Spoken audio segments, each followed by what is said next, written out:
नमस्कार। बिहार चुनाव के संदर्भ में हम दूसरे बिंदु पर बात करें तो एक महत्वपूर्ण बिंदु उभर कर आ रहा है कि बिहार में महागठबंधन की हार में बहुत महत्वपूर्ण भूमिका कांग्रेस की रही। कांग्रेस सबसे कमजोर कड़ी मानी जा रही है। कांग्रेस कमजोर कड़ी है, इसमें कोई दो राय नहीं। इसकी एक सबसे बड़ी वजह है कि बिहार कांग्रेस के पास कोई बड़ा नेता नहीं है। बड़ा नेता से मतलब जमीनी नेता की बात कर रहा हूं। बड़े तो सारे बड़े ही नेता जो होते हैं सब बड़े हो जाते हैं।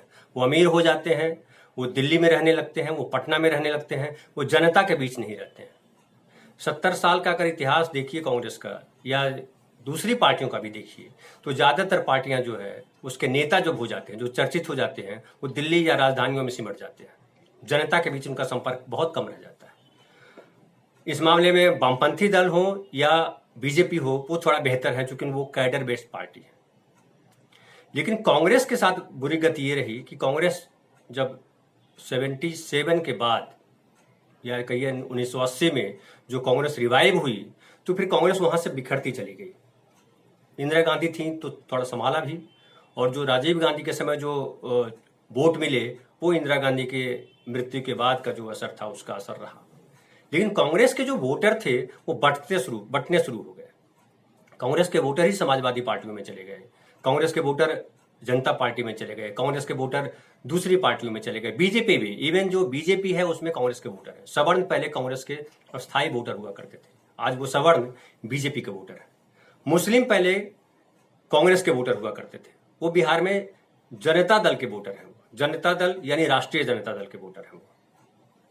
उसके अलावा जो समाज की दबी कुचली पिछड़ी दलित जातियां थी, जिनको समाज में बोलने का अधिकार नहीं था, या जो समाज में बड़े पीछे वाले हिस्से में रहते थे, पिछली रोटी खाया करते थे, कांग्रेस को वोट करते थे। लेकिन वो आधार जो है पहले लालू प्रसाद यादव ने छीना। उसके बाद लालू प्रसाद यादव की पार्टी में जब यादवों और मुसलमानों का गठजोड़ मजबूत हुआ तो वो पिछड़ी जातियां जो है वो छिटकने लगी उससे, और वो नीतीश कुमार के पास चली गई।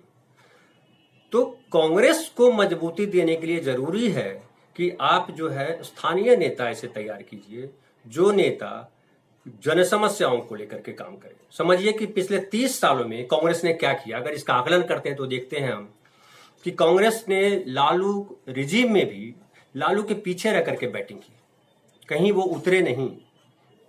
लालू के समय में बड़ी बुरी हालत थी, कानून व्यवस्था की बड़ी बुरी हालत थी। मुस्लिम और यादव गठजोड़ जो है वो आपराधिक तौर पे भी इतने बड़े खड़े हो गए थे कि लगा कि बड़ा समाज का पता नहीं कहां जा रहा है। कांग्रेस ने वहां भी दिशा लेने की कोशिश नहीं की, न खुद दिशा ले पाई न समाज को दिशा दे पाई। वो नीतीश कुमार ने बागडोर संभाली, और नीतीश कुमार के पीछे रही बीजेपी। और बीजेपी ने बड़ा अच्छा गेम किया कि बीजेपी नीतीश कुमार के कंधे पे चढ़ करके उसने नीतीश कुमार को खुली छूट दी, लेकिन जो कांग्रेस का वोट बैंक था वो सारा छीन लिया उसने। और एक जो कांग्रेस का वोट बैंक था वो चला गया आरजेडी के पास, जो मुस्लिम बहुल जो वोट बैंक था। दूसरा वोट बैंक जो सवर्ण बहुल था वो चला गया बीजेपी के पास, और तीसरा जो वोट बैंक बच गया वो चला गया नीतीश कुमार के पास। नीतीश कुमार ने एक और अच्छा काम किया कि उन्होंने महिलाओं को अपनी तरफ आकर्षित किया, और महिलाओं के लिए उन्होंने काफी काम किया। कांग्रेस ने क्या किया इन 30 सालों में, तो जमीन पे कांग्रेस कहीं नहीं दिखती है। वो या तो किसी लालू प्रसाद यादव जी के साथ सत्ता में रह करके उसका मलाई खाने का काम किया, या अभी तेजस्वी के पीछे रहने का काम किया। उसका स्वतंत्र अस्तित्व क्या है? कल समझिए अभी ये कहा जा रहा है कि जनता दल यू नीतीश कुमार तक है, उसके बाद पता नहीं क्या होगा।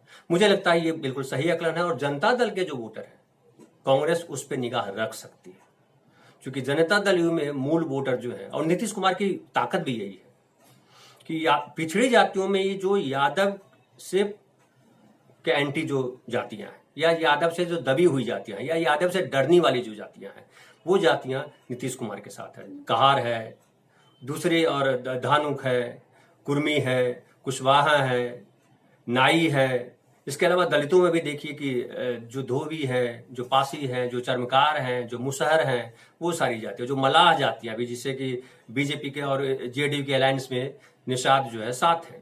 तो ये सारी जातियां जो थी वो कांग्रेस के कहीं न कहीं से वोट बैंक थी, और कांग्रेस उसको निशाना बना सकती है। सवर्णों में जो स्थिति है तो अब बीजेपी में देखिए कि बिहार में खास करके भूमिहार जाति जो है उसको बीजेपी में प्रमुखता है।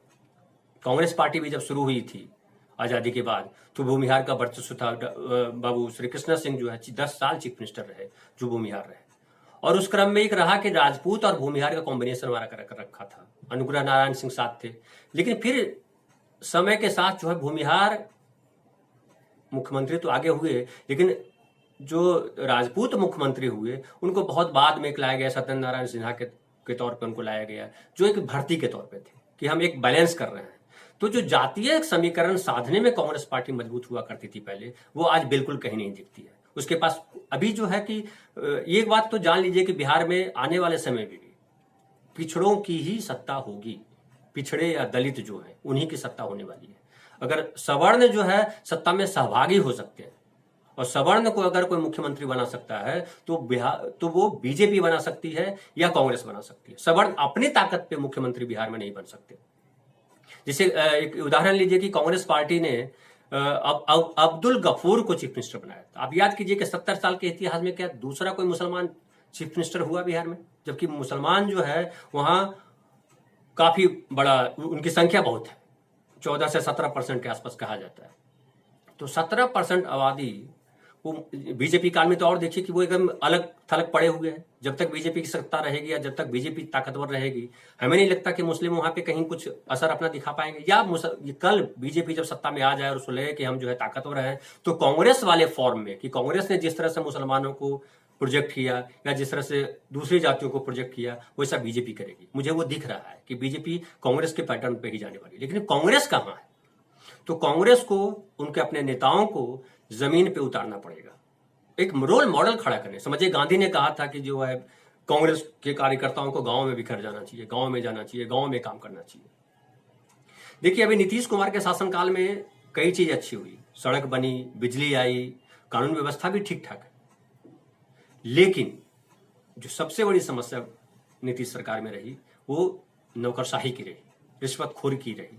बताइए कि कांग्रेस पार्टी कहां खड़ी हुई, कांग्रेस पार्टी ने कहां लड़ाई लड़ी। बीजेपी इस बीच सरकार में रह करके भी बीजेपी ने कई बार कोशिश की नीतीश कुमार से टकराव लेने की, भले हिंदुत्व के मुद्दे पे रहा, भले वो सीए एनआरसी वाले मुद्दे पे रहा, लेकिन कांग्रेस कहां है? तो कांग्रेस को जो है विरोध की राजनीति में जनता के साथ खड़ा होना पड़ेगा, और अगर कांग्रेस खड़ा नहीं होती है तो कांग्रेस का आगे भी भविष्य नहीं है। बीजेपी का भविष्य तो दिख रहा है, क्योंकि उसका जो एजेंडा है राष्ट्रवाद और हिंदुत्व, वो आगे बढ़ेगा, उसमें सब शामिल होंगे। क्योंकि ये जो गठबंधन बना है तेजस्वी वर्सेज नीतीश का, इस गठबंधन में बीजेपी साइड से निकल रही है। झगड़ा नीतीश वर्सेज तेजस्वी हो जाता है, और इसीलिए देखिए कि सीटें जो है कितनी ज्यादा सीटें आई बीजेपी को, बावजूद इसके कि जो है सत्ता में रहने का नुकसान उसे भी होना चाहिए था, नुकसान उसको नहीं हुआ।